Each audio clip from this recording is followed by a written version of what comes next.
YNABers, my name is Jesse Meekum from YNAB. It stands for You Need a Budget, and today is another Whiteboard Wednesday. Today I want to talk about how to save for a down payment.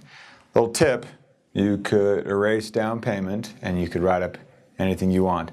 But this is a big one. This is a really big one. Besides retirement and probably taxes, home would be a large expense that you'd be prepping for. So, in this moment where you're talking about saving for that down payment, how much should we put down? You can put down less. You can end up paying PMI. You can end up with a larger payment. You want to stick with a monthly payment that is reasonable, that doesn't stretch you too far. I'm really comfortable with 25% or so of your take home, maybe 30. A lot of this is geographically, quite different.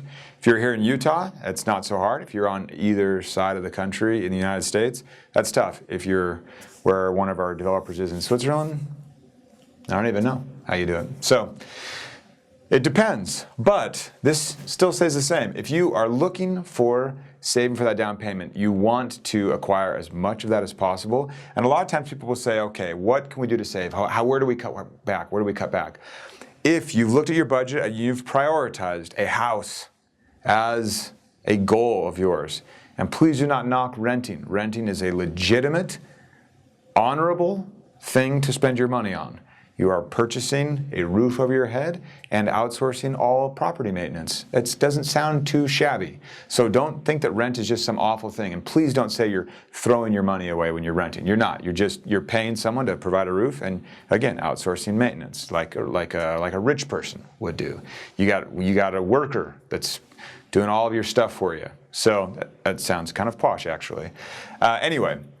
Don't think about that way. But if you're thinking the home's for us, we want to buy, and you're looking at saving for a down payment, and that's your goal, that's a big priority, obviously you look at the budget and you start to say, what are the things we don't care as much about? Maybe we don't care as much about going on that trip we were planning. Maybe we don't care as much about eating out so often. Maybe we cut back on groceries.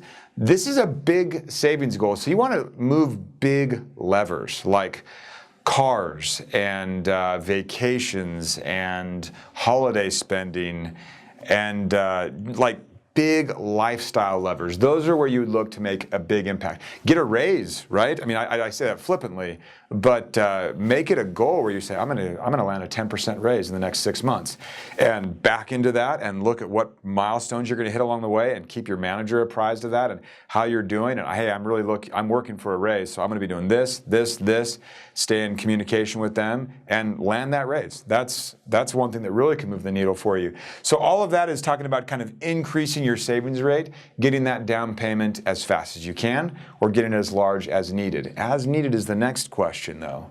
What if you don't think about the red arrow as much? Oh, I shouldn't have said red arrow, but you don't think about this arrow as much because we just think this is the house I want and what's the maximum we can afford. That's how people approach house buying a lot of the time. What's the biggest house we can get into? That's a disaster.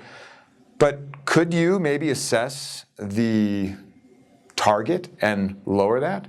That's a really fast way to get to a goal. If you were to be able to say, hey, maybe we want something a little smaller. Maybe we want something that's not in the absolute nicest neighborhood. Maybe we want something that doesn't have all the trimmings. I don't know. It's, house, personal preference. But I just want to call to your attention the idea that you could put some downward pressure on that goal and arrive at the goal even faster if you assessed the purchase itself. If you looked at the home and said, what do we really need? What do we really need? And attack it in that way. That's another way to get to a savings goal much quicker. You just make the goal smaller. So think about that. Make sure it's a priority of yours. If you're renting and you're feeling like you're throwing your money away, stop feeling that way. You're not. And try and look at the purchase and see if you can't maybe push that down a little bit to get to your down payment even faster. You want to avoid the PMI, private mortgage insurance, at least here in the United States. I mean, you're essentially paying the bank to have an insurance policy in case you default on your house. And that seems like you're basically having to walk both sides of that transaction. So avoid the PMI and put down as much as you can to get to a mortgage payment that doesn't stress you out. At the end of the day, you want your budget to be flexible, You want there to be some wiggle room, so when life happens, you can follow Rule 3 and just adjust and keep going. You do not want to be house poor where you're sitting there with, one hand tied behind your back and an ankle weight because you've gotten to a house that was too much than you could flexibly, I'll say, afford. I will see you guys next week. I am looking forward to it.